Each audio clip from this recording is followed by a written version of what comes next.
Alright, what's going on, boys and girls? We are here with another video, and this particular video we're going to be talking about my top 10 favorite RPGs. That includes Western, Japanese, Chinese, take your pick. If it's an action RPG, it's still an RPG, so we're going to be talking about my top 10 favorite ones. These are in no particular, this is my highest one. These are just a list of the games that I love to play that are RPGs. So let's roll into it. And we have a Vikings Wolves of Midgard. This is an action RPG and it's an isometric 3D game. Basically, this is a updated, less shitty version of Diablo 3. No microtransactions, no real world auction house nonsense, no, Error 37 stuff. It just works. It's beautiful. It's a unique setting, and you can customize your characters pretty much however you want. There's story is it's an action RPG, so it's about looting and always finding the constant upgrades. So definitely worth a game. Check it out. This is going to be an oddball choice for a lot of people, and this game is called the Technomancer. I actually have a review on my channel for the Technomancer. This game got a 66, and that's my review of it.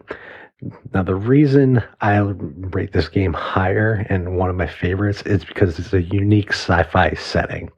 It's got a mix of cyberpunk, dystopian future, corporations, but it all takes place on Mars. So it's got that,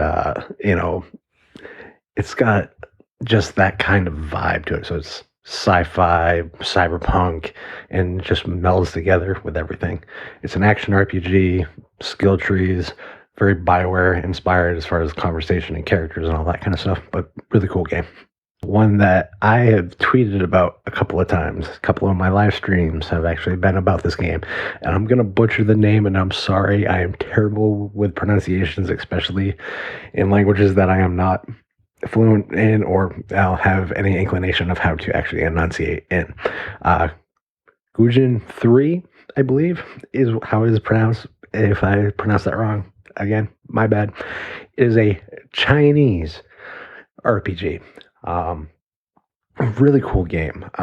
It's got a very action RPG feel. All the encounters are done in the overworld map, so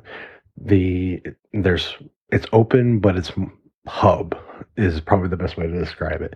Lots of exploration still. Combat is in real time again, and it's got a very combat-wise, I would compare it to probably like a Tales of kind of combat or a Star Oceans kind of combat. So really cool game, really, really pretty. To me, this is the game Final Fantasy 15 should have been. So next up, we have one that is going to either people are going to like or dislike. And the whole point of this game is how difficult can it be by being quote-unquote a Souls game, but while having its own flavor. So two things. The character customization in this game is great. So let's just get the game out of the way. Code Vein. Character customization to the hilt and a lot of different things that you can customize. And unique type of story. There's actually more of a story focus. It's an anime type story. The combat is very Dark Souls. You die, you can get your gear back, all that stuff. It's basically Dark Souls with vampires, and it's a really cool kind of game. So definitely hard, but not like uber hard. You die, it's your fault. And continuing along that line of you die and it's your fault, we have Lords of the Fallen. There's really not much to say about this. It is a very inspired by Dark Souls game. A little bit easier, a little more glitchy, but I really enjoy the variations in combat. The aesthetics are different than Dark Souls, but it's not as, it's more of a Frozen North kind of setting that it goes for, and I really like the aesthetic that it goes with, as opposed to the more gothic feel of like a Bloodborne or Dark Souls kind of game. So if you are interested in that kind of stuff, that is definitely a game I would check out. So next up, we actually have a series of games, and there's a reason, because each game feeds into another game in the series, and then you have to play the 4 in order to understand the entire game series. So this particular one is called Legends of Heroes: Trails of Cold Steel. This series of games has some of the best character development in it.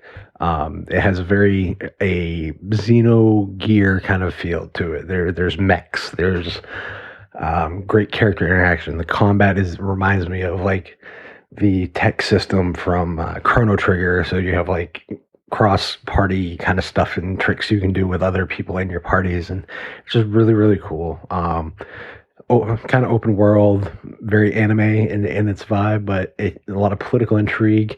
It's just one of those series that you have to play from the beginning to the end, and you see character growth throughout the entire series, and it's just amazing to play.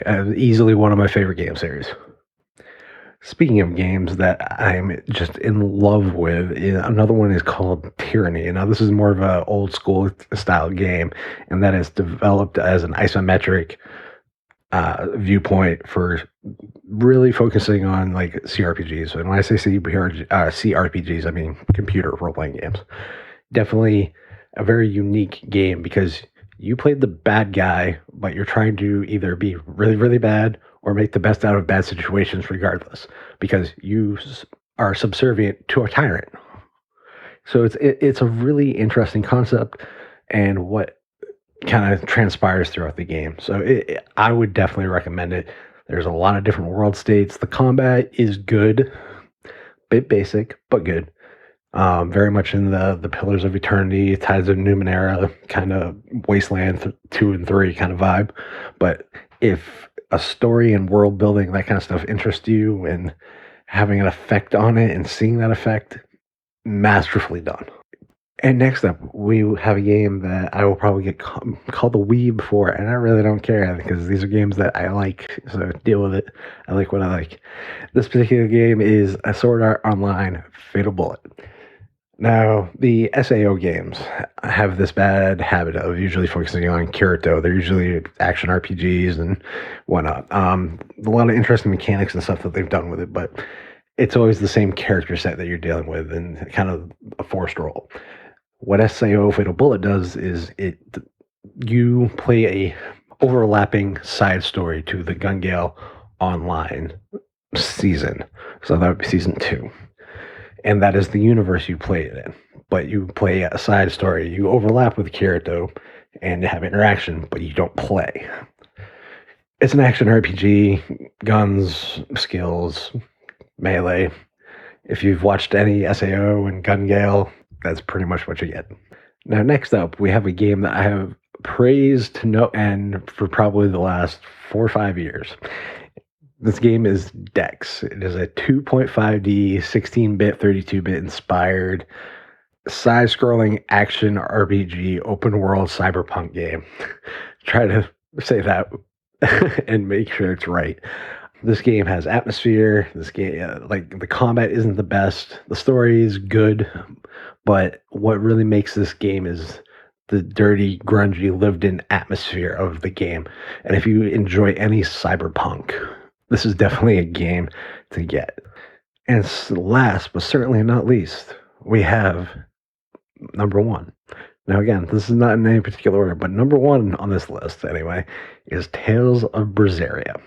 Now, the thing about Tales of Berseria is that the story and the character development, on top of the fluid and great combat system, on top of the art style, on top of the fact that it works on every platform that I've played it on, there's just so many things to like about this game that if you want a interesting character arc, you want an interesting overall story, characters you can connect with, party banter, fun combat, an interesting world, there's just so much to go with it. Yes, it's anime-ish, but the story is, it starts out as a revenge story, but it's not where it ends. And that growth through that is such an amazing story. I can't say enough about how much I love Tales of Berseria. I like a lot of Tales games, but this is probably my favorite. And with that, you now have 10 of my favorite RPGs, regardless of subgenres and what they might fit in. Definitely easily more games I could put on this list. I might do another one, but they're just, I am very much an RPG fan. I always prefer a good story.